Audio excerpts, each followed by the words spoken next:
Hey there, cats and kitties. I am the Blues Man, Johnny Blues, and with this video, I'll be discussing my thoughts on episode 11 of the anime series One Punch Man. And I freaking loved it. I loved seeing all these heroes, Atomic Samurai, Silver Fang, Metal Bat or whatever he's called, coming together against this guy I referred to last time as being kind of like Clayface, the Batman rogue. We get his name, we get a lot of these sort of villain names in this, and the one guy like Blue Octopus dude. I'm not even going to try. I'm not even going to venture to, say that name. Basically, and it doesn't even matter anyway, because these heroes, I loved seeing them coming together and pretty much living up to them being heroes. The fact that they are heroes to begin with, it's kind of been in question with Saitama just throwing down and taking out every threat that has been oncoming thus far. And seeing them unifying, it was like seeing, the Justice League versus Starro or some kind of big badass villain, just all kinds of uber awesome. Seeing Tornado come in there toward the end and throwing the shells right back at the ship and everything. And the guy's like, I want to go home. It was all kinds of badass. I love that Metal Bat, he finds that there are marbles inside Mud Doppler over here. He figures by destroying one, he destroys one of the heads, and they figure, okay, start going after them. Prisoner gets one and crushes it with his teeth. It was just kick ass as all hell. And the counterbalance to this is, of course, Saitama still within the alien vessel, still kicking ass and taking names. His reactions to everything are what was having me cracking up throughout the entirety of the episode. Like, he gets to the one locked door, and he just sort of, gently tugs at it, and he pulls the whole wall apart. He's like, oops, I seem to have broken it. And the whole time Blue Octopus dude is going schizo, like, I don't want to fall under, Master's blame or be punished or anything like that. He's calling Mud Doppler up for help and everything. It was absolutely insanely hilarious. And then, of course, Saitama gets lost.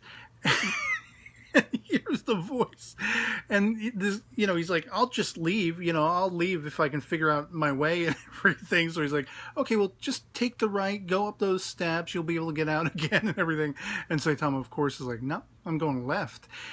And he comes right into the control room, and that face-off where the entirety of this octopus dude's telekinetic power completely and utterly wasted, even to the point of almost crushing his subordinates, not having a singular effect on Saitama, even opening up the power of a black hole. Saitama's completely unscathed. And again, just oblivious. Saitama just completely keeping this guy in check by not being even remotely concerned. He's holding one of those rocks that were thrown and he tosses it, he just flings it. Blue Octopi is dead.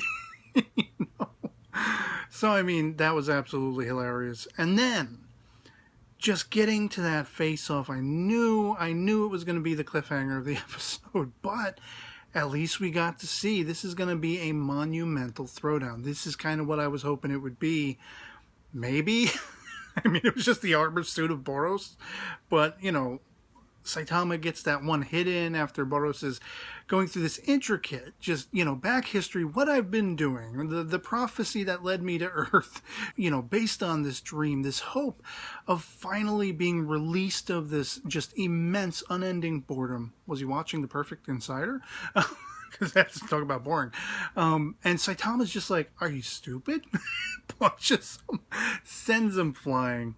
And that armor is destroyed. But Boros is talking about, hey, this is armor that's been containing my ultimate power. You just released it, mother trucker.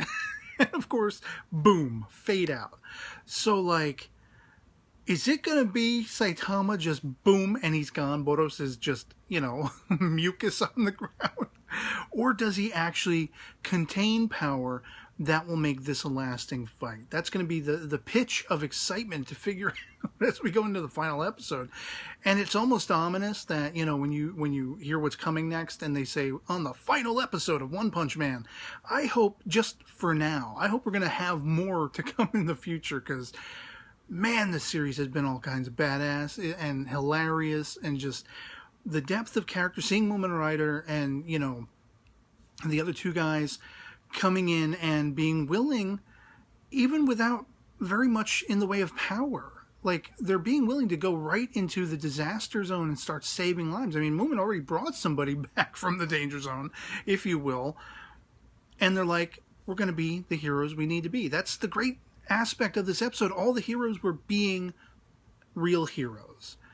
You know, we've had such a sense of this, like, competitorship and, you know, trying to outdo each other and all this kind of stuff. I mean, you even see Sonic preparing, and he didn't actually show up, but I'm assuming he's going to show up in, you know, the next episode, the final episode.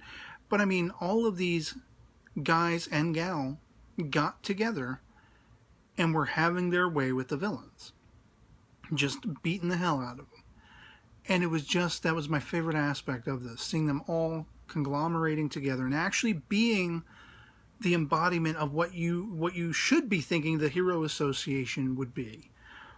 And of course, Saitama himself is ready to go up against Boros. It's going to be like the match of ages. That's what it feels like. I mean, complete with Boros's sort of Super Saiyan hairstyle, you know? I'm just like, this is going to be nuts.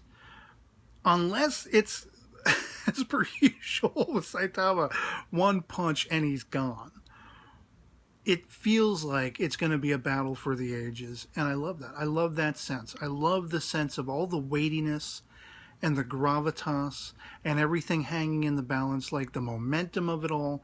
You thoroughly feel that visceral emotion, and it's just sheer excitement to see how this is going to conclude.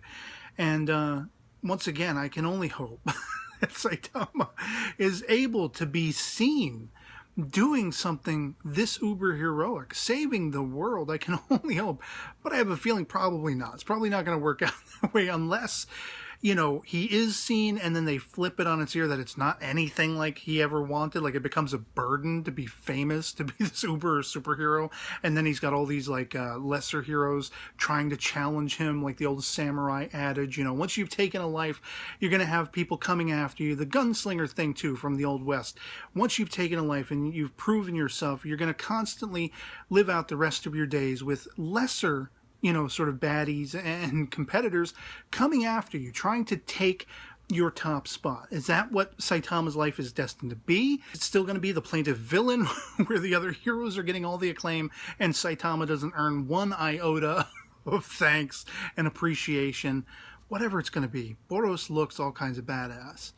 And for him to walk and like, get up and walk away from that punch, destruction of armor suit or not, that blew my mind.